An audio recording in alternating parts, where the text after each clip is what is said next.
Kereta terakhir dari Bintaro. Pada tahun 1987, dunia perkereta-apian di Indonesia mengalami tragedi kelam terbesar, yakni kecelakaan kereta Bintaro yang menewaskan ratusan orang pada saat itu. Sejarah mencatatnya sebagai tabrakan kereta paling mengerikan di Indonesia. Tapi di balik angka korban jiwa, ada kisah-kisah gelap yang tak pernah masuk berita. Kisah tentang arwah penasaran yang masih mencari jalan pulang, dan tentang seseorang yang berani menaiki kereta malam di jalur yang sama, dan tidak pernah kembali dengan cara yang sama. Bagi warga sekitar Pondok Betung Bintaro, rel kereta di sana punya reputasi angker. Setiap malam, ada yang bersumpah mendengar teriakan minta tolong dari balik kegelapan. Ada pula yang melihat kereta lewat tanpa suara, melaju kencang dengan jendela-jendela penuh wajah pucat menempel di balik kaca. Cerita turun-temurun bilang, arwah korban kecelakaan itu masih berkeliaran, tak pernah benar-benar pergi. Apalagi karena banyak jasad waktu itu hancur dan tak dikenali. Ada yang dikuburkan tanpa nama, ada yang bahkan tak pernah ditemukan. Namun, di tengah semua cerita mistis itu, ada satu pengalaman nyata yang membuat desas-desus itu semakin dipercaya.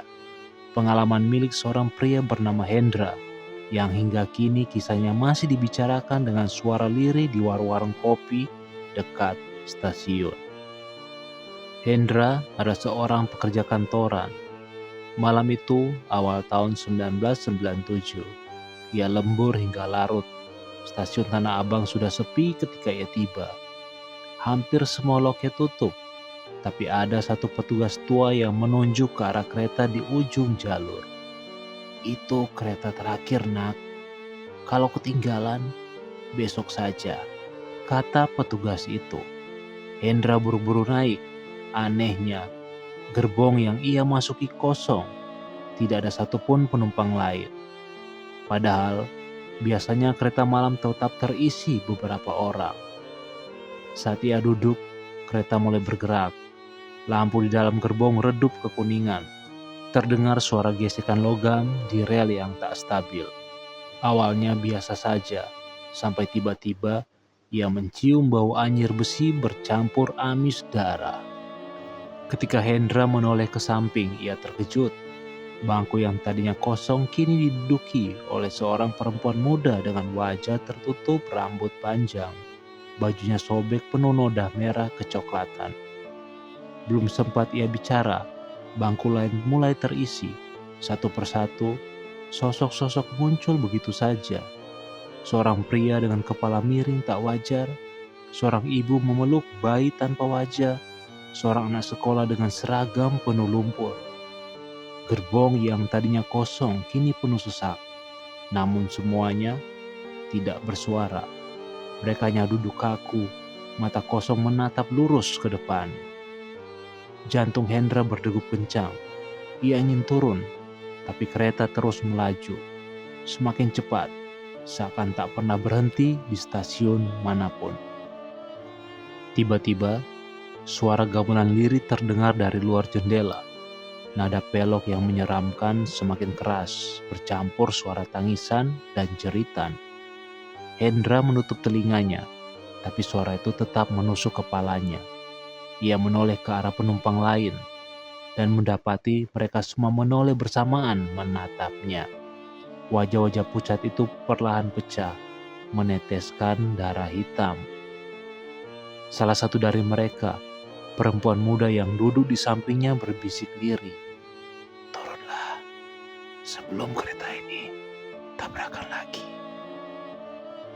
Kereta melaju makin kencang. Dari jendela, Hendra melihat pemandangan yang tidak masuk akal. Rel yang mereka lalui penuh dengan tubuh manusia, berbaris menatap kosong saat kereta melindas mereka. Hendra menjerit, berusaha lari ke gerbong lain. Tapi setiap pintu yang ia buka hanya mengarah kembali ke tempat yang sama. Gerbong tak berujung, penuh arwah yang kini mulai bergerak mendekatinya. Seorang pria tanpa kepala meraih bahunya. Suhu dingin menembus kulit, membuat tubuhnya kaku. Dalam keputusasaan, Hendra meloncat keluar jendela. Namun yang ia rasakan bukan tanah, melainkan hantaman keras seperti dilempar ke dalam air. Ia pingsan.